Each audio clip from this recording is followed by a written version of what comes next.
चोदित उवाच विप्रः प्रतिनाद्य पार्थिवीं मुदा मुनिना आसिस्मां स्म शृण्वताम्। सूत गोस्वामी महाराज सौनकादि ऋषियों को पर बतला रहे हैं। बोलते परीक्षित महाराज क्या कर रहे हैं? मृत्यु की प्रतीक्षा कर रहे हैं। 7 दिन में उनका मृत्यु होना सुनिश्चित था, इसीलिए मृत्यु की प्रतीक्षा करते हुए सुखदेव गोस्वामी के पास प्रार्थना कर रहे हैं, जिससे कि उनके शब्दों से प्रोत्साहित होकर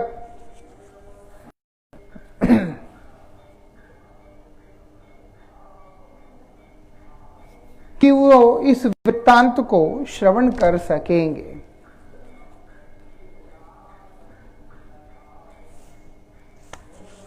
क्या बोल रहे हैं यहां पर?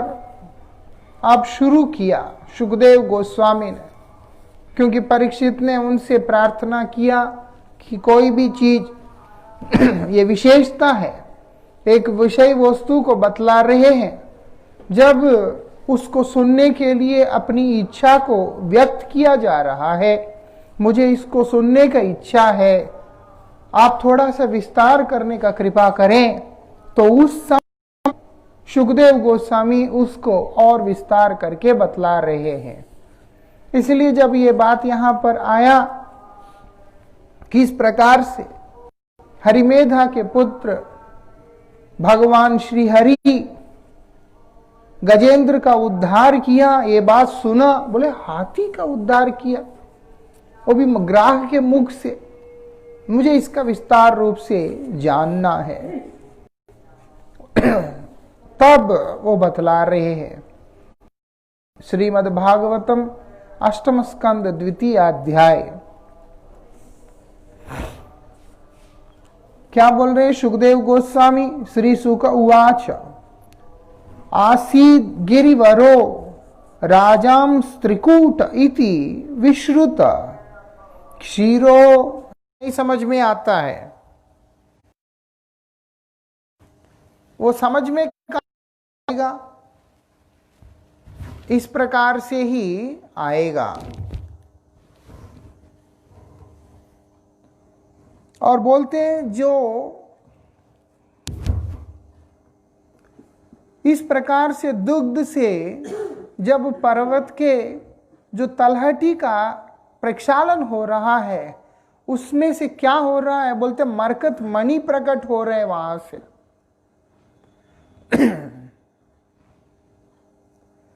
और आगे क्या बोलते हैं? सिद्ध चारण गंधर्वैर विद्याधर महोरगई किन्नरई अप्सरो भी च क्रीडात भी जुष्ट कंदर। वो बोलते हैं उच्च लोकों के जो वासी है, ऊर्ध्व लोकों के वासी कौन? सिद्ध, चारण, गंधर्व, विद्याधर, उरग, किन्नर और अप्सराएं, ये सब ऊर्ध्व लोकों के वासी। बोलते वो लोग इस पर्वत में क्रीड़ा करने के लिए आते, इतना मनोहर है, वो अपने लोग से यहाँ आते हैं, आके यहाँ पर क्रीड़ा करने लगते हैं, विलास करते हैं। इतना सुंदर स्थान है यह। इस तरह पर्वत की सारी गुफाएं स्वर्ग लोकों को के निवासी को से भी भरी रहते हैं। ये इस पर्वत के अंदर चारों तरफ जितने भी देवलोकों के वासी हैं, उन सब से भरा हुआ रहता है। यत्र संगीत सन्नादै नादात गुहम अमर्षया अभिगर्जन्ति श्लाघिना पर शंकर। गुफाओं में स्वर्ग के निवासियों के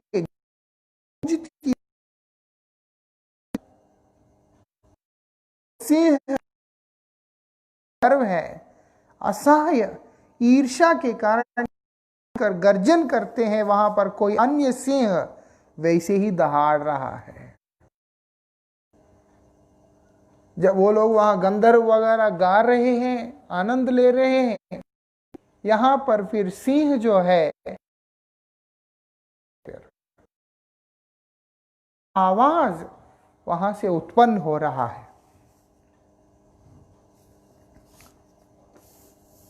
और क्या बोल रहे हैं यहां पर, वो दिखाई नहीं देता।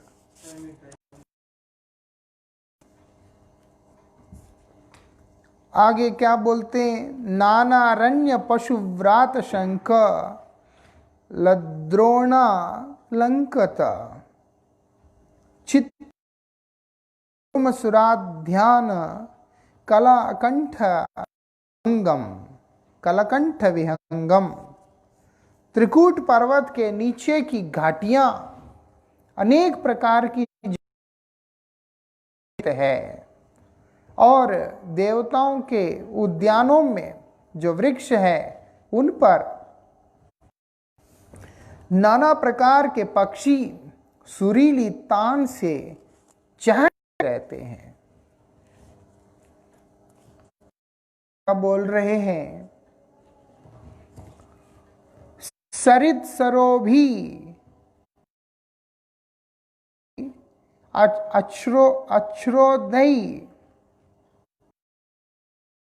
अच्छोदयी पुलिनैर मणि वालुकै देवस्त्री मज्जना मोद सौरभा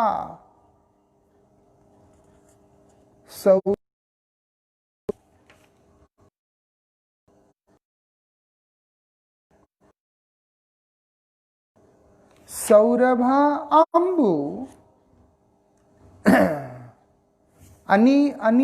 अनिर्लयुत। क्या बोल रहे हैं,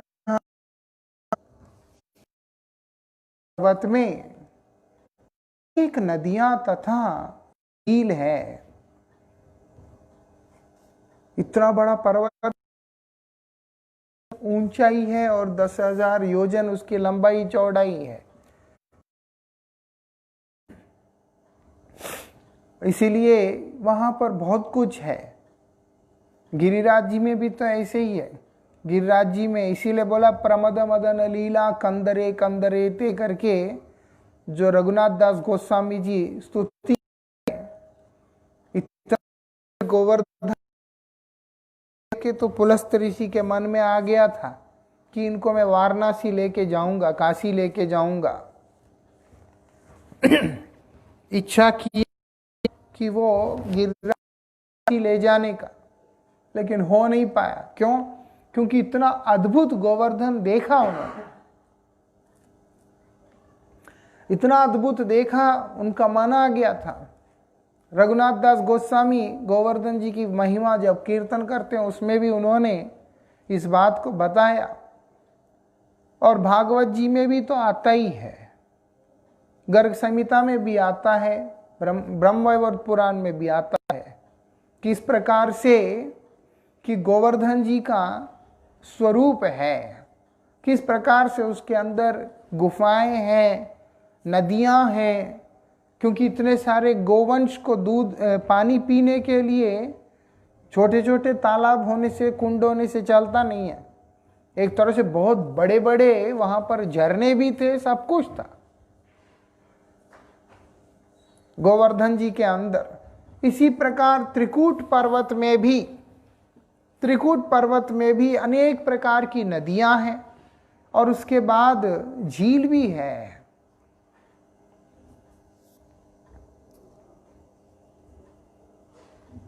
वो बोलते हैं जिनके तट बालू के कणों से सदृश छोटे छोटे रत्नों से ढके रहते, छोटे छोटे बिल्कुल ऐसे जैसे रेत जैसे चमकता होता है, यहां तो रेत चमकता है, वहां रत्न चमकते हैं, ऐसा। और क्या बोल रहे हैं, उनका जल मणियों की भांति निर्मल है। कितना क्रिस्टल क्लियर वाटर होता है। हम यहाँ देखते हैं नदी का पानी या झील का पानी, हमको लगता है कि नहीं, साफ नहीं है। और जो व्यक्ति दूसरी जगह देखा ही नहीं है, उसको तो विश्वास भी नहीं होगा। लेकिन महाराज जी भी गए थे, मैं भी गया, फ्रांस में भी देखा।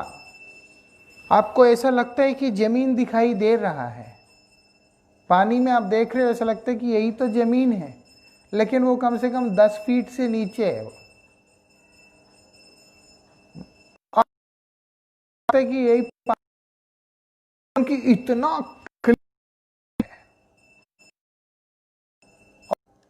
जब देव ललनाएं उनमें स्नान करती है तो जल तथा पवन उनके शरीरों को सुगंधित ग्रहण कर लेते हैं, जिससे वायुमंडल और भी सुगंधित हो जाता है। बोलते पानी भी उन देवांगनाओं के जो शरीर का जो गंध है, पारी जातेश्च पाटला पाटला शोक चंपकई। क्या बोल रहे हैं वहां पर? त्रिकूट पर्वत ऋतुमत नामक एक उद्यान था। वहां पर ऋतुमत नाम का एक उद्यान है। यह उद्यान महान भक्त वरुण का था और देवांगनाओं का क्रीड़ा स्थल था। ऋतुमत पर्वत जो है वरुण देव के उसमें है। और क्या बोल रहे हैं, ये देवांगनाओं का क्रीड़ा, लोगों का वहां पर क्रीड़ा करने का स्थान है। हाँ, सभी ऋतुओं के फल प्राप्त होते हैं, फूल भी प्राप्त होते हैं, उगते हैं। पहले ऐसा होता था, प्रकृति जो है मॉडरेट टेम्परेचर होता था और उसके बाद हर तरह की चीज वहां पे आया करते थे। कई कई विशेष स्थान में, कई कई विशेष परिस्थिति में वहां पर इस प्रकार से हुआ करता था। तो इसलिए यहां पर बोल रहे हैं सभी ऋतुओं के फल फूल उगते रहते थे वहां पर। इनमें से मंदार, पारिजात, पटल, अशोक, चंपक, आम्र विशेष। और फिर उसके बाद क्या बोलते हैं? पीयल, पनस, आम, आम्रतक, क्रमुक, नारियल, खजूर तथा अनार मुख, ये सब उगते थे। ये भी बता रहे हैं सुखदेव गोस्वामी वहां पर क्या क्या फल, क्या क्या फूल इत्यादि आते। वहां पर मधुक, ताड़, तमाल, असन, अर्जुन, अरिष्ट, प्लक्ष, बरगद, किमशुक तथा चंदन के वृक्ष थे। वहां पर पीच, उमर्द, कोविदार, सरल, सुरदारू, अंगूर, गन्ना, केला, जंबू, बदरी, अक्ष, अभय तथा आमलकी भी था। ये सारे वृक्ष उस वन के अंदर आ रहे हैं। और क्या बोलते हैं? बिलवई,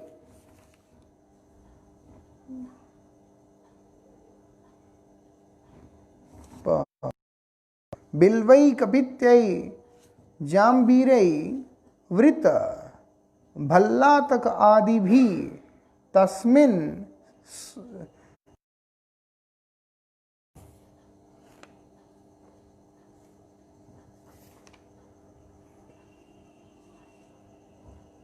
तस्मिन सरस विपुलम लसत कांचन पंकजम।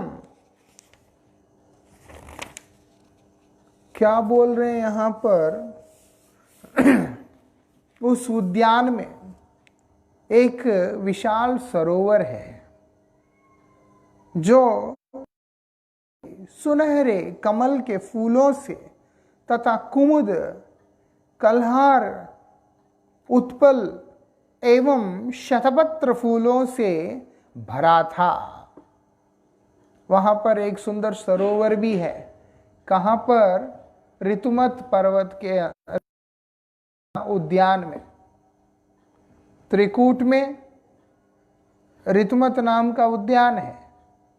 उसी उद्यान के अंदर क्या बोल रहे हैं, ये विशाल सरोवर भी है जिसके अंदर सुंदर सुंदर फूल है, कमल के फूल हैं, कुमुद के फूल हैं, और उसके बाद शतपत्र फूलों से वो भरा है एकदम।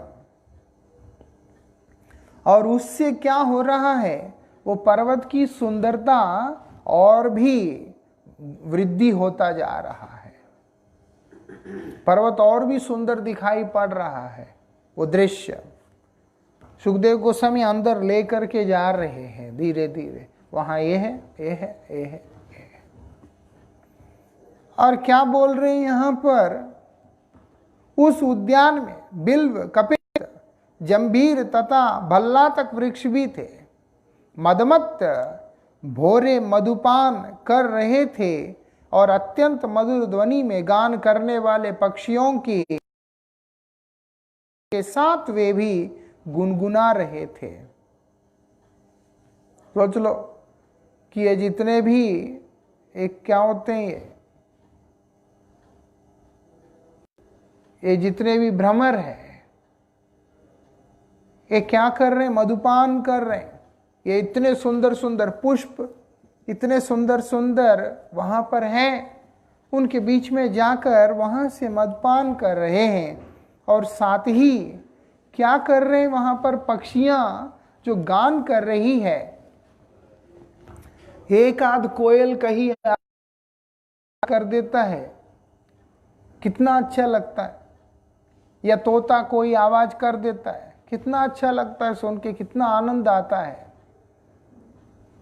आप सोचो एक ऐसा स्थान जहां पर चीजों से भरा हुआ है, तो विभिन्न प्रकार के सुंदर सुंदर जो चिड़िया है, ये सब वहां पर गान कर रहे हैं। भंवरे भी वहां पर आवाज कर रहे हैं, और भंवरे उन चिड़ियों के साथ में अपनी आवाज को मिला के गाने का कोशिश कर रहे हैं। और क्या बोलते हैं? सरोवर में हंसों का, और क्या है, चक्रवाकों, सांसों, जल मुर्गियों, और उसके बाद दात्युहों, और उसके बाद कोइष्टियों तथा चहचहाते पक्षियों के झुंड, ये सब कई तरह के पक्षियां, ये सब वहां पर है। मछलियां तथा कछुओं के इधर उधर तेजी से गति करने से कमल के फूलों से जो पराग कण गिरे थे, उनसे जल सुशोभित था। उनसे जल सुशोभित बोलते, मछलियां जब इधर उधर हो रहे हैं पानी में बहुत तेजी से, कछुए वगैरह, तो क्या हो रहा है? उससे कमल के जो फूलों से जो पराग कण गिरे थे, वो पराग कण जैसे वो शहद के जैसे होता है, जो होता है ना अमृत कण जो निकलता है उसमें से, वो जैसे गिरते हैं, वो बड़ा ही उससे जल, वो जो कुंड का जो जल है, तालाब का जो जल, और भी सुंदर दिखाई दे रहा है। क्योंकि मिल नहीं जाता ना, वो तो जैसे ही गिरा तो ऐसा तो है नहीं कि मिल गया, पूरा घुल गया। हाँ, वो जब उसमें पड़ता है, एक तो पानी एकदम क्रिस्टल क्लियर है।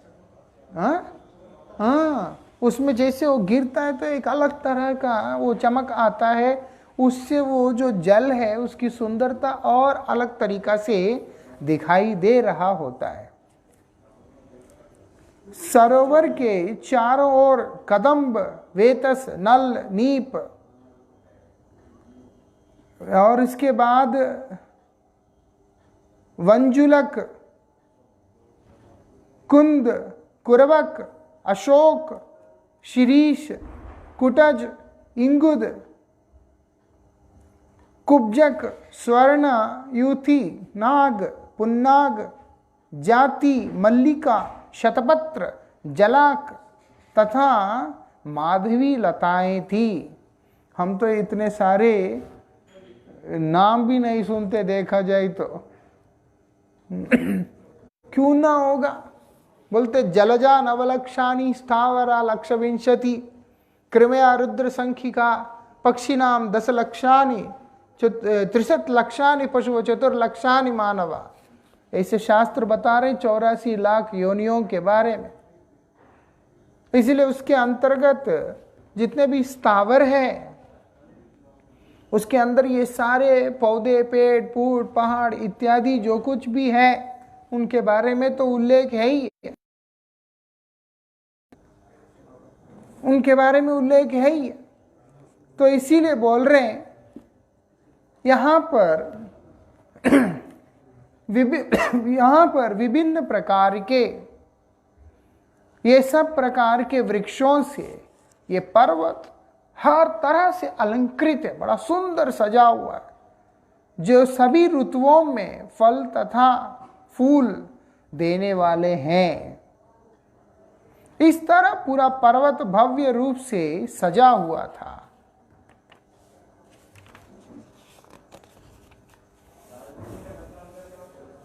तत्रैकदा तदी तत्र एतदा तद्गिरि काननाश्रया कारेणुभि वारण यूतपा चरन कंठकम सकंठकम कीचक वेणुवेत्रवत् विशाल गुल्मम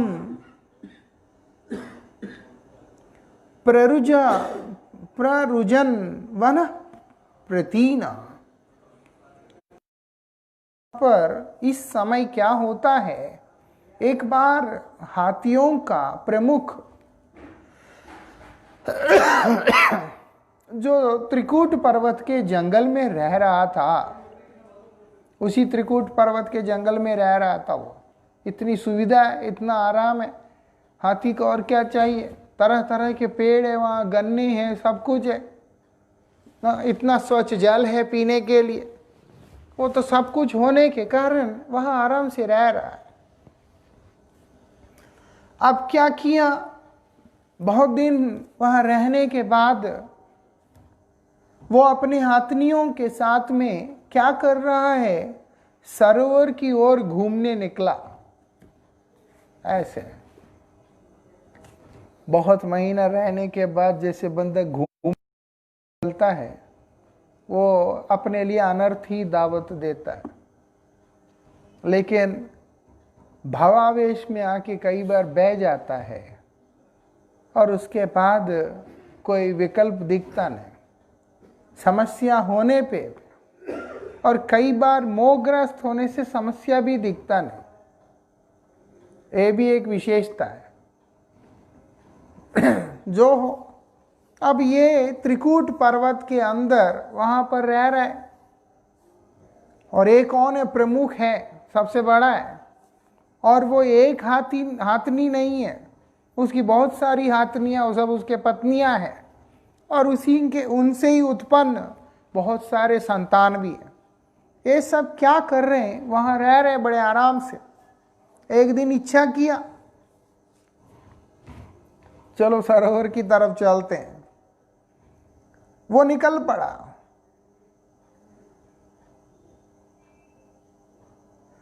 और क्या कर रहा है वो जो रास्ते में पौधे आ रहे हैं और रास्ते में जितने भी लताएं आ रहे हैं रास्ते में जितना जो कुछ भी आ रहा है, कांटे हैं, कुछ है, उसको कोई परवाह नहीं है। वो क्या कर रहा है? हर चीज को रौंदता हुआ जा रहा है। सोच लो, बल आता है ना, अहंकार भी आता है। एक समस्या है, आदमी जब बलवान रहता है तो कैसे अकड़ के, जब कमजोर हो जाता है, बीमार होता है, कुछ होता है तो ऐसी बिल्ली बन जाता है, ऐसा। अब इसको मालूम है कि भाई मेरे से बड़ा कोई नहीं इस जंगल में। इसको इतना तो पता है कि मैं इस इधर का राजा हूं। इतना बड़ा उसका आकार और इतनी सारी परिवार, सबके बीच में वो बड़ा आराम से जा रहा है। यही उसके साथ में हो रहा है। इस संसार के अंदर भी बहुत सारी सुविधाएं भगवान ने दे दिया प्रकृति में। देहधारी जो जीव है, उसके जीवन निर्वाह के लिए जिन पदार्थों की आवश्यकता होता है, वो सब भगवान ने प्रकृति में अच्छी तरह से दे दिया। जैसे वहां दिया ऐसे ही बता रहे। अब उसको जब सामने इतने सारे भोग के उपकरण दिख रहे हैं, अब जीव का बुद्धि भ्रष्ट हो गया। अब उसके अंदर भोक्ताभिमान आ गया, पहले से ही है। उसी अभिमान से वो पतित होकर के यहाँ आया। यहाँ आने के बाद भगवान का कृपा को ना देख पाया। वो देख पाया कि मेरा गुण है, मैं विशेष हूं और मैं राजा हूं, मैं मालिक हूं। इस प्रकार का भाव लेके बैठा है और इसीलिए किसी चीज का परवाह नहीं कर रहा। सब तोड़ ताड़ता हुआ जा रहा है वहां से कि चल भैया। आगे क्या हुआ? यत गंध मात्रात हरय गज इंद्र व्याघ्र आदय व्याल मृगा सखांग सखांग महाउरग चा अपि भयात द्रवंती सगौर कृष्ण सरभ चमर्थ।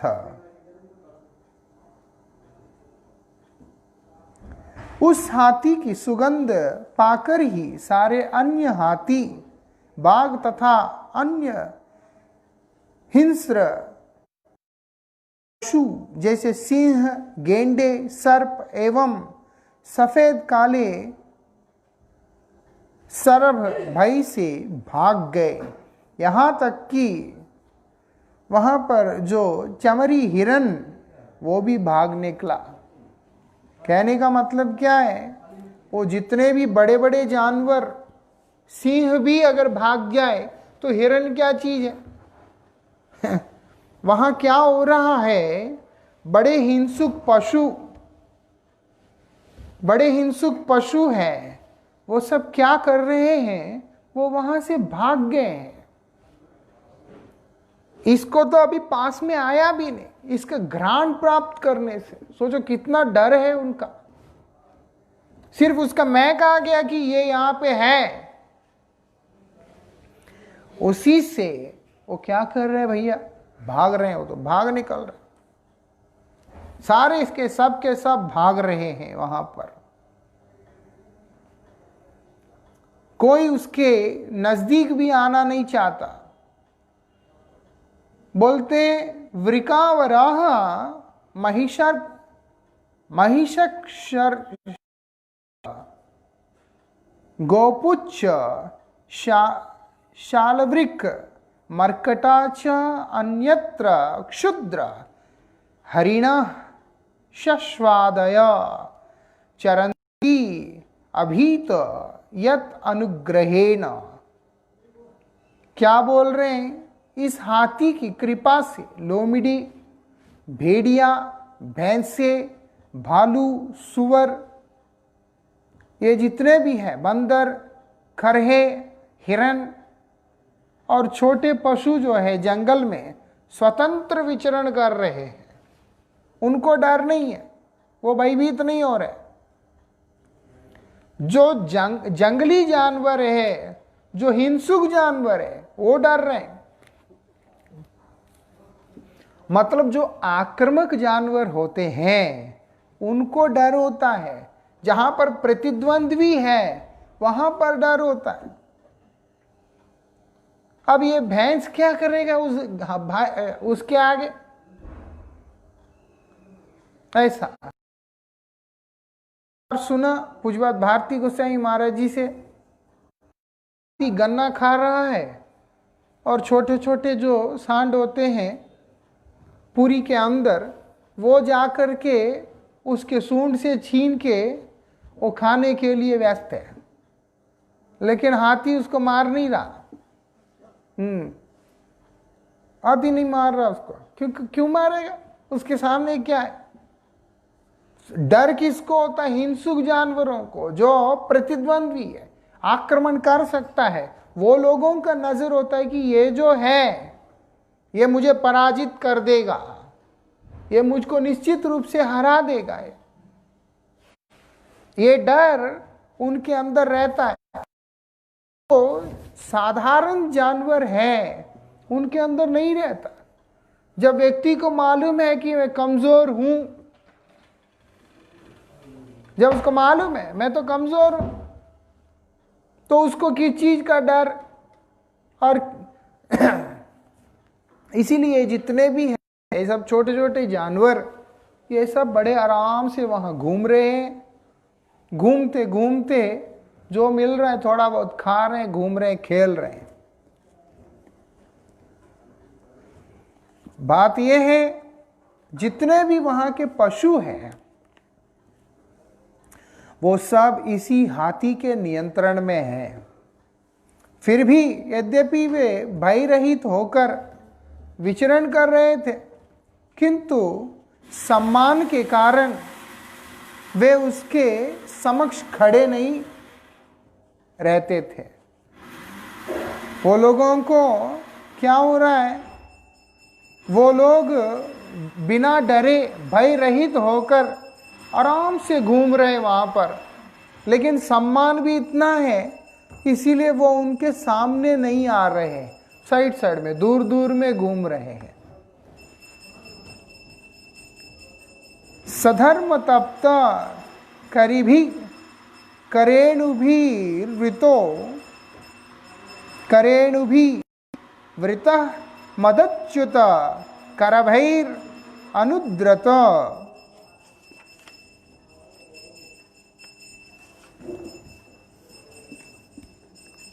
गिरिम गरीन्म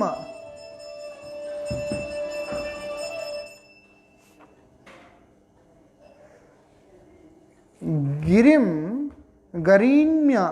गरिम्ना परितः प्रकंपयन् निषेव्यमाण अलिकुलै मद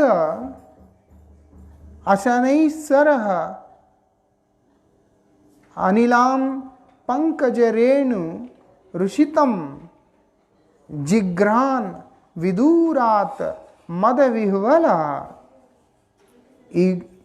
ईक्षणः वृता स्वयूथेन तृषार्दिते तेन तत् सरोवर अभ्यासम अतः आगमात धृतम। आगे क्या बोल रहे हैं? वह हाथियों का जो राजा गजपति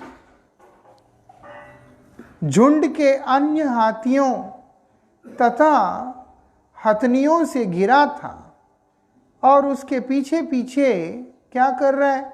हाथी के बच्चे भी चल रहे थे, वो भी चल रहे हैं, उसके पीछे उसका पत्नियां चल रहे, उनके साथ उनके बच्चे भी चल रहे हैं। वो अपने शरीर के भार से त्रिकूट पर्वत को चारों ओर से कंपा रहा था। सोच लो कितना भारी उसका शरीर है कि वो त्रिकूट पर्वत कांप रहा है उसके प्रभाव से। उसके पसीने छूट रहा था। उसके मुंह से मद के लार टपक रही थी और उसकी दृष्टि मद से भरी हुई थी, क्योंकि जब वो सिर इधर उधर मारता हुआ एकदम जम के चल रहा था, वो जम के चल रहा था, उससे क्या हुआ,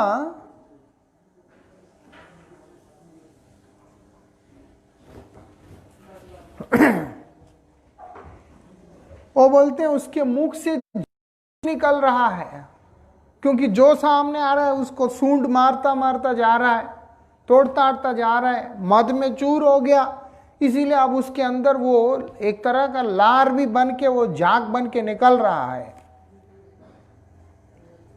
और उसकी जो नजरें एकदम चढ़ा हुआ है,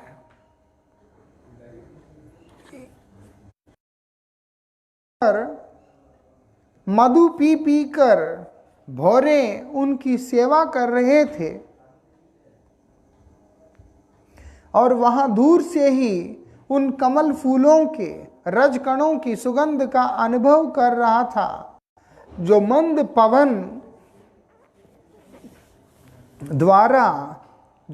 पवन द्वारा उस सरोवर से ले जाई जा रही थी। इस प्रकार प्यास से पीड़ित अपने साथियों से घिरा वह गजपति तुरंत सरोवर के तट पर आया। क्या कर रहा है ये सब उसके साथ में हो रहा है। अब वो थक गया। थक जाने के बाद उसको क्या हुआ, अभी उसको प्यास लगने लगा। जैसे प्यास लगा, पानी पीने का इच्छा उसके अंदर जागृत हुआ और वो सरोवर के तट पे पहुंच गया, क्योंकि उसको पानी पीना है।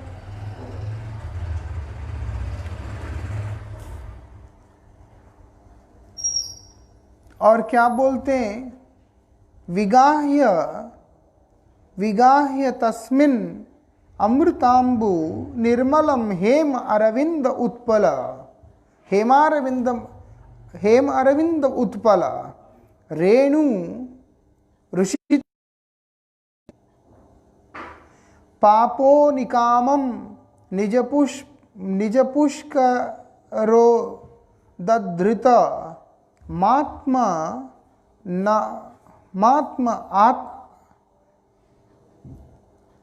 आत्मानाम आब्दि स्नापयन गतक क्लमः। वह हाथियों का राजा गजेंद्र सरोवर में घुस गया। ये कहाँ पे है? क्षीर सागर के अंदर त्रिकूट पर्वत है। उस त्रिकूट पर्वत के अंतर्गत ये जगह का नाम क्या है? वो बोलते हैं त्रिकूट पर्वत के अंतर्गत एक उद्यान है ऋतुमत नाम का। उस ऋतुमत नाम है, उस उद्यान के अंतर्गत ये सरोवर है। और किस प्रकार के वृक्ष लता आदि से घिरा हुआ है वो यहाँ पर हमने सुना। अभी ये गजेंद्र क्या करता है, वो उस सरोवर के अंदर घुस गया सीधा। चलो भैया, पूरी तरह नहाया और अपनी थकान से मुक्त हो गया। थक गया, पानी में उतरा, जब नहाया थकावट चला गया। तब उसने अपनी सूंड से जी भरकर शीतल स्वच्छ अमृत तुल्य जल पिया, जो कमल पुष्पों तथा जल कुमुदनियों के रज से मिश्रित था। कितना सुंदर है कमल का सुगंध, कितना अच्छा होता है कमल फूल का। और वही कमल फूल का, जबकि कमल कीचड़ में होता है, वहां तो कीचड़ है ही नहीं। कमल जो है कीचड़ में उत्पन्न होता है ना, तालाब में, लेकिन यहां पर कीचड़ तो है ही नहीं। इतना स्वच्छ निर्मल जल और उसके अंदर कमल, और उसकी सुगंध के साथ मिश्रित जल, जैसे गुलाब का जल होता है, गुलाब का सुगंध के साथ में होता है, ऐसे कमल का मिश्रित जल है। इतना अद्भुत उसका स्वाद है। कमल फूल का जो नाल होता है उसका सुगंध देखा कभी है? उसके पंखुड़ियां सब निकाल देने के बाद जो नीचे रह जाता है उसका जो सुगंध है बड़ा अद्भुत होता है। वो अलग तरह का सुगंध है। वैसे कमल का फूल से सुगंध नहीं आता उस तरीका से, लेकिन उसके अंदर बड़ा अद्भुत सुगंध होता है। तो इसलिए यहां पर बताया वो सब कमल और कुमुदनियों के जो रज है उससे मिश्रित जो जल का स्वाद है उसको वो पी रहा है। एकदम फ्लेवर्ड वाटर है और आनंद ले रहा है। इतना आनंद में पी रहा है उसको और खूब नहाया। एक अलग आनंद आता है। हम लोग तो डेटॉल डाल के नहाना जानते हैं, और अभी तो सैनिटाइजर से, मुझे लगता है अभी तो बोलते सैनिटाइजर यूज करो, कुछ दिन के बाद बोलेगा सैनिटाइजर के साथ स्नान करो, वो भी आ जाएगा। अभी जैसे डेटॉल तो सैनिटाइजर जैसा ही तो है, सेवलॉन डेटॉल, इसको पानी में डालते हैं और पहले नीम पत्ता डाल के करते हैं जिससे कि आदमी के शरीर वगैरह खराब ना हो, ठीक रहे करके।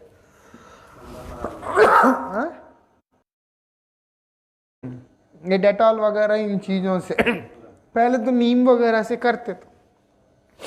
तो जो कहने का मतलब एक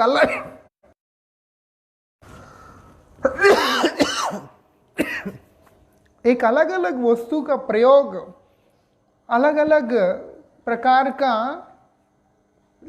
अनुभूति को देता है।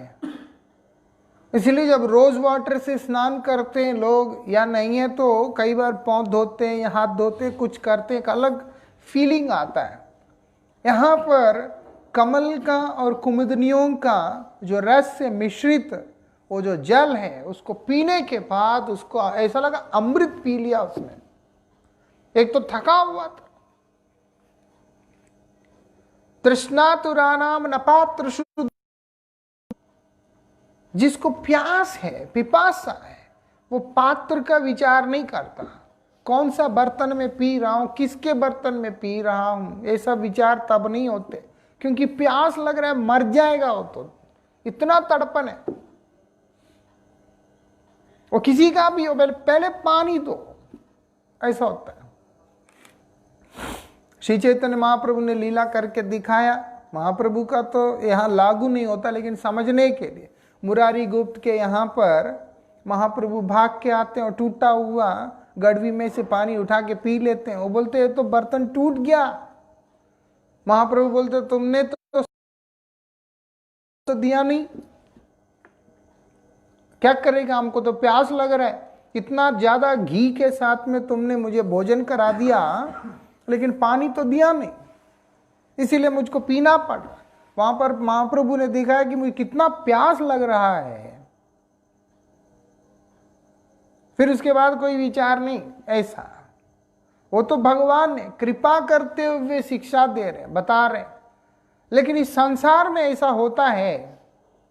पूज्यपाद भारती महाराज जी से कई बार सुना, वृंदावन मठ का जब निर्माण चल रहा था, है ना, एक व्यक्ति भाग भाग के आ रहा है, महाराज बैठे हुए, देखा कि जहां पे एकदम गंदा सा नलका लगा हुआ है, पानी थोड़ा थोड़ा गिर रहा है हल्का हल्का, वो इसी को खोल खाल के वहीं से पानी पी लिया। महाराज जी ने बोला मेरे पास आते आप? बोलते इतना अवस्था नहीं था, क्योंकि प्यास ऐसा लग रहा था कि कहीं मरी।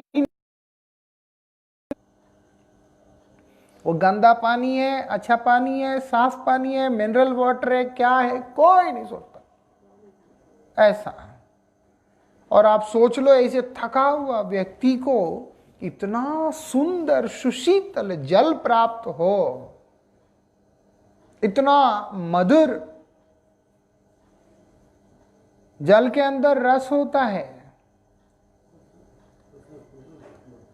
वो हो तो वो व्यक्ति का क्या अवस्था हो सकता है, वो हम कल्पना भी नहीं कर सकते हैं। इसीलिए ये नहाया इतने अच्छे जल में। आप देखो, ऐसे जो जल, इस प्रकार के सरोवर का जल के अंदर विभिन्न प्रकार की वनस्पतियां इत्यादि सब रहता है, तो इसीलिए वो तो वैसे ही स्वास्थ्यवर्धक है। पहाड़ों में से निकलता सल्फर वाटर, उसको लोग बोलते हैं नहाने से अच्छा है करके, वो तो नेचुरल वाटर है, नेचुरल स्प्रिंग्स है। ऐसे प्रकृति के अंदर जो स्वाभाविक रूप से जो तत्व है, वो एक प्रकार से बड़ा अद्भुत तरीका से सहायता करते हैं। इसलिए यहां पर ये थक गया, जैसे ही वो पानी में घुसा उसको इतना ताजगी आ गया, फ्रेश हो गया, बिल्कुल ठंडा ठंडा पानी, और खूब पिया। पीने के बाद क्या कर रहा है वो, सपुष्करेण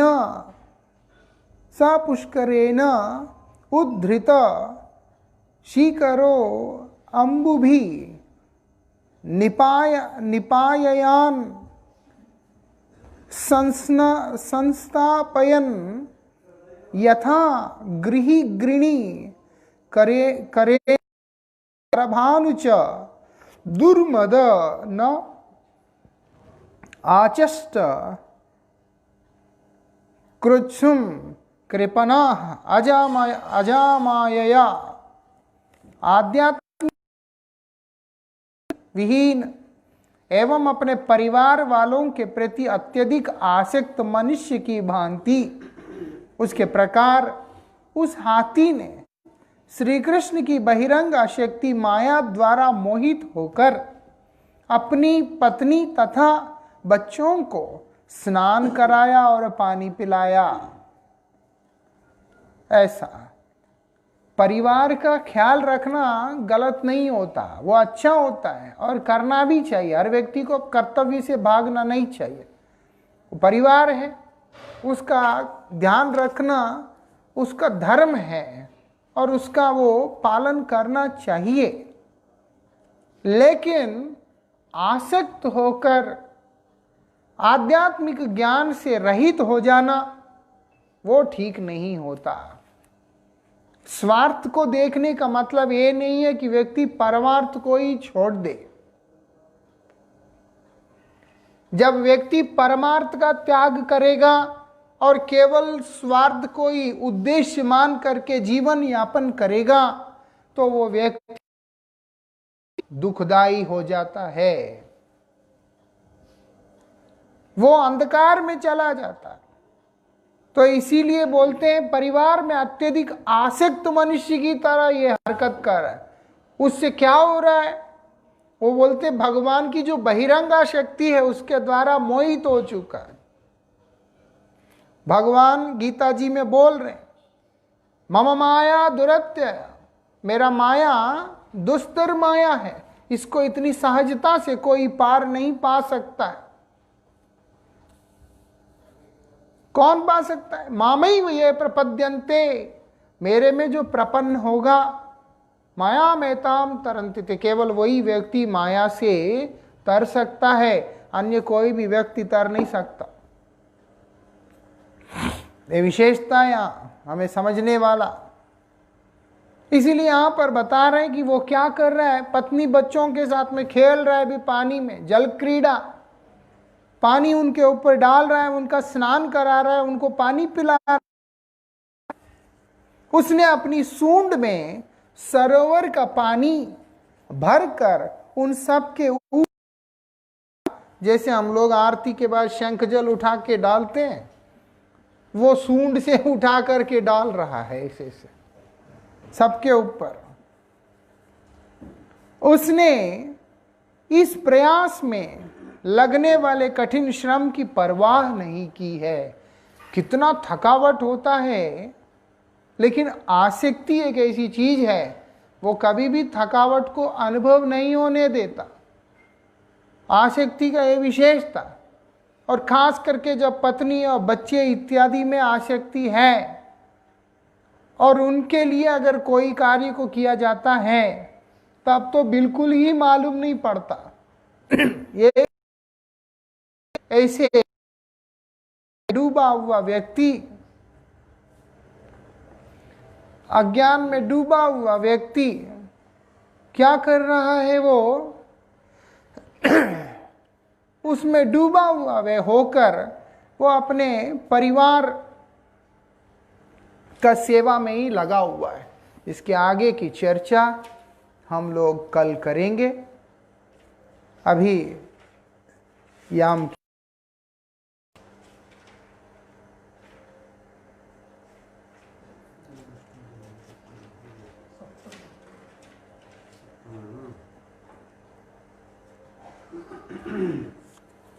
सप्तम याम कीर्तन, प्रदोष लीला भजन, प्रेम विप्रलंब। यहाँ पर क्या बतला रहे हैं? युगायितं निमेषेन चक्षुषा प्रावृषायितं शून्यायितं जगत् सर्वं गोविंद विरहेण मे। उद्वेगे दिवसनायाईक्षण हैलयुगसां वर्षार मेघप्राय अश्रुबरिषे नयन। गोविंद विरहे शून्य हैल त्रिभुवन तुषानले पड़े ये न नयाय जीवन। गाइते गाइते नाम की दशा हैला।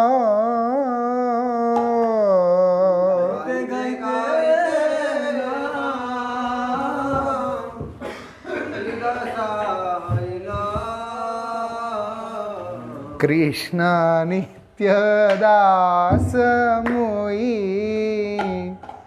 हृदय स्फुरिला।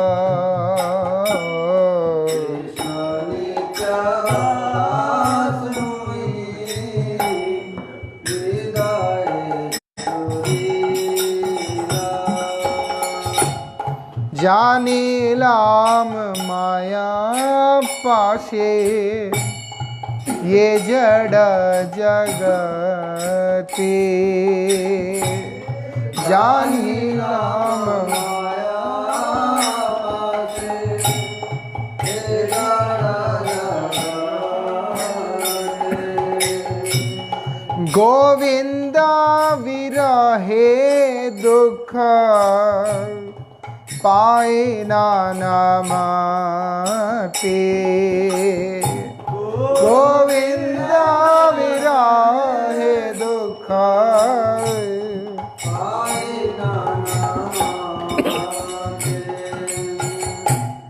और ये संसार मोर नाही लागी भाला।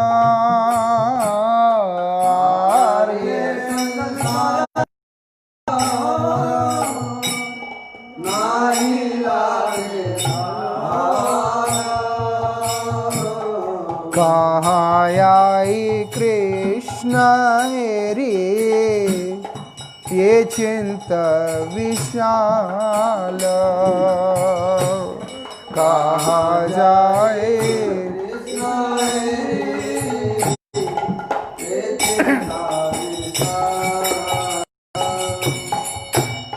कांदीते कांदीते मोर आँखी बरिशाए। कांदीते कांदीते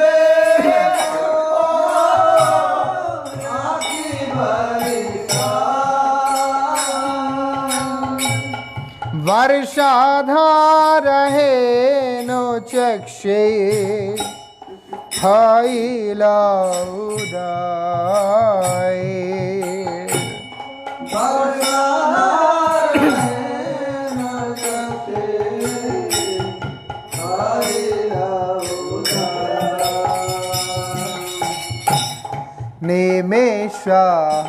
इलो मोर शतयुग समान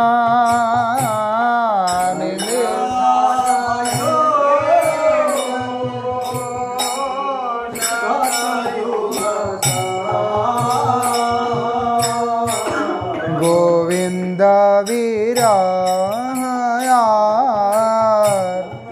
सहित अक्षमा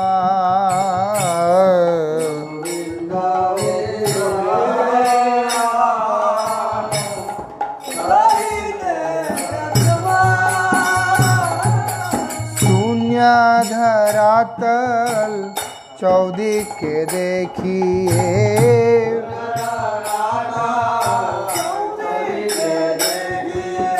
परान उदास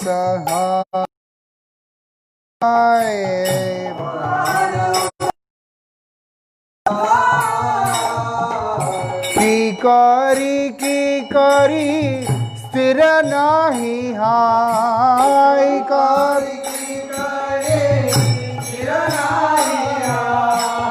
जीवन नाही कराय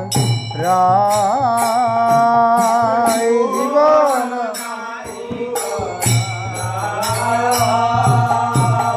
ब्रजवासी गण मोर प्राण राखो ब्रजवासी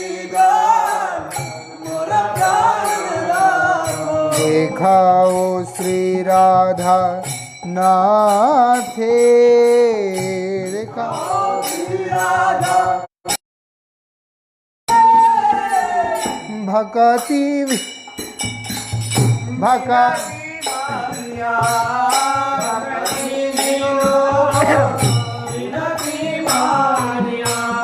लोहे ताहारे साथे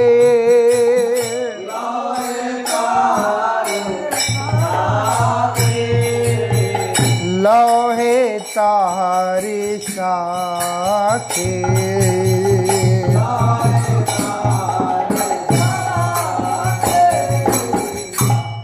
श्री कृष्ण विरार सहित ना पारी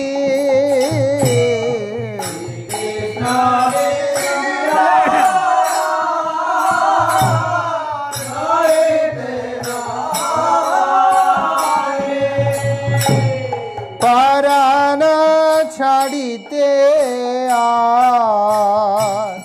दिन दुई चारी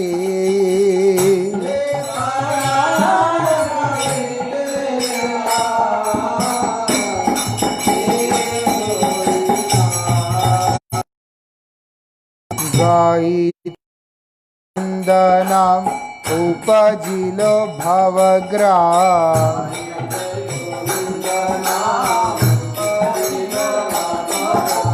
देखिलाम यमुनार कूले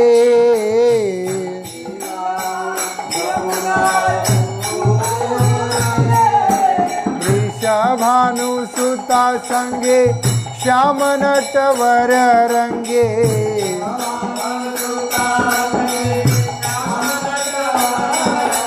बांसुरी बजाए निपमुले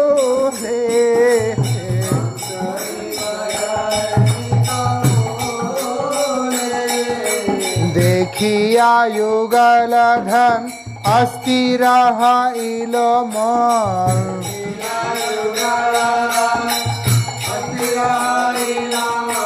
ज्ञान हर हईल तक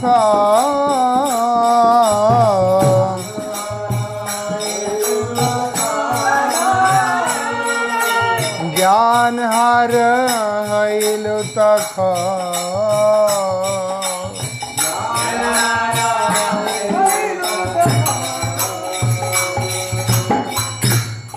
कत क्षणे नहीं जाने ज्ञान लाभ हईल माने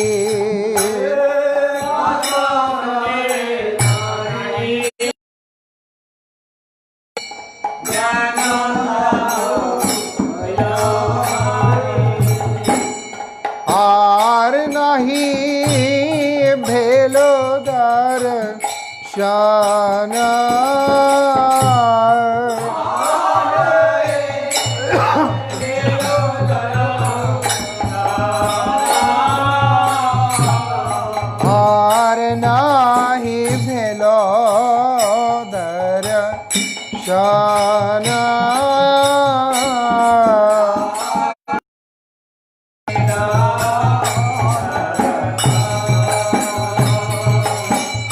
मते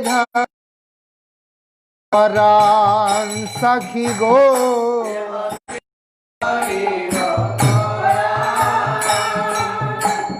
निमेष इलो युगेर समान के मते धरिबो परान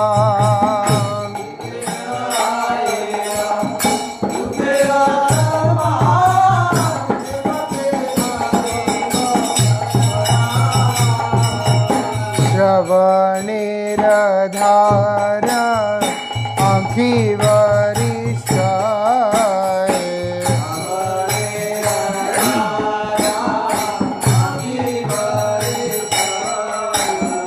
शून्य भेलो धरता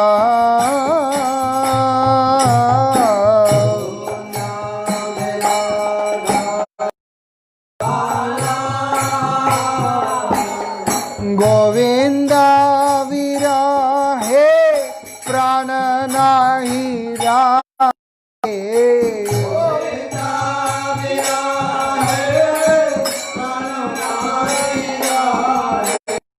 हे माने बाची बाला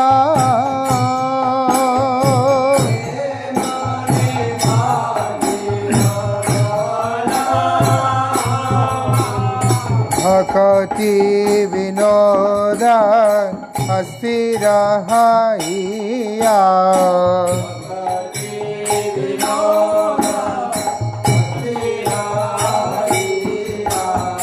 पूर्ण नमाश्रयकारी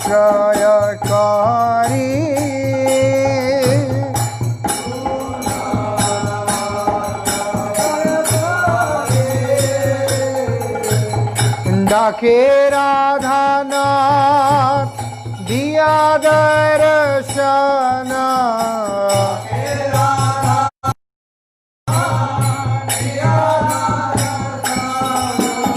प्राण राखो नाही मारी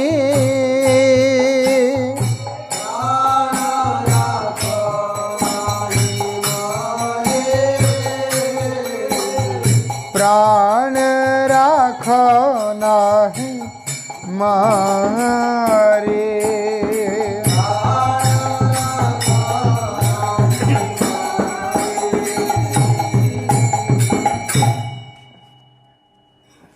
गोविंद लीलामृत राधाम सलिगणाम तमसित सिता निशा योग्य वेशाम प्रदोषे दूत्या वृंदोपदेशाभिसृत यमुना तीरकल्पाद कुंजम कृष्णं गोपै सभायां विहित गुणिकललोकनं स्निग्धमात्र यत्नादानीय संशयितमित निवृत्तं प्राप्त कुंजं स्मरामि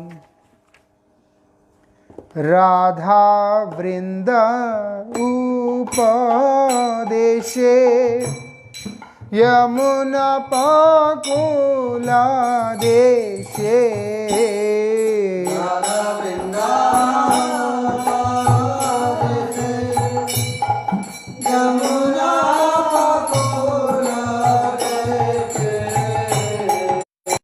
सांकेतिका कुंजे अभिसारे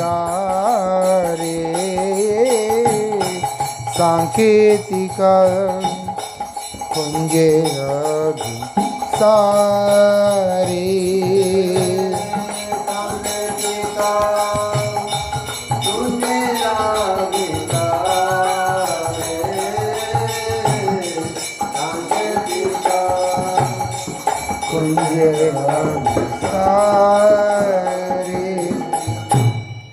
सीता सीता निशा योग्य धरि वेश कृष्ण भोग्य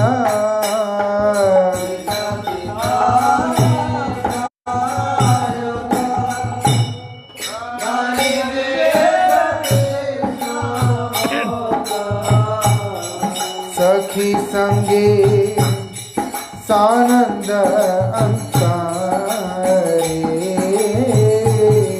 सखी संगे सानंद अंतरे, संगे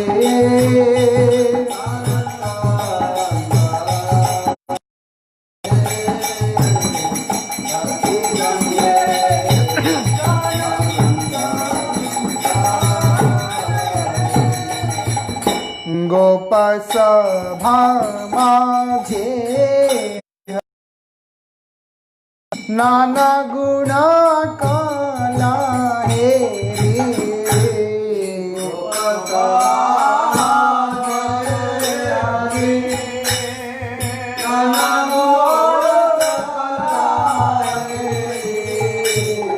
मातृयत्ने करिला शयना, मातृयत्ने करिलो शयना, मातृयत्ने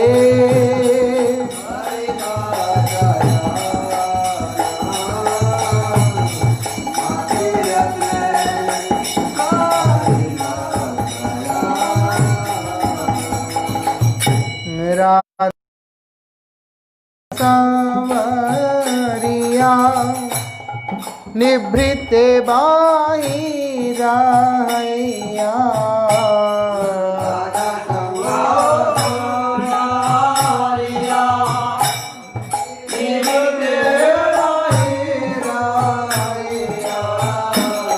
प्राप्त कुंज स्मरणा, प्राप्त कुंज करिए स्मरणा, प्राप्त कुंज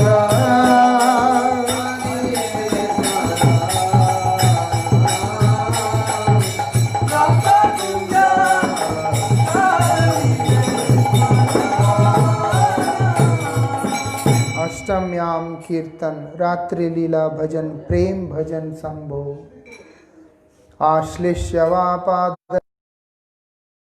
मदर करोतु वा यथा तथा वा विददात लंपटो मत्प्राणनाथस्तु सैव नापर अमी कृष्ण पद दासी ते हो रस सुख राशि,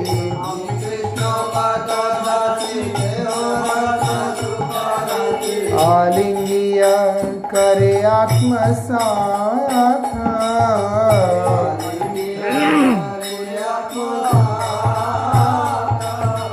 किवा ना दे दर्शन ना जाने मोर तन मन,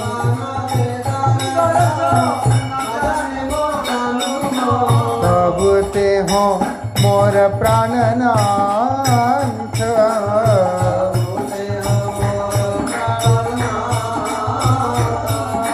तब ते हो मोर प्राणनाथ।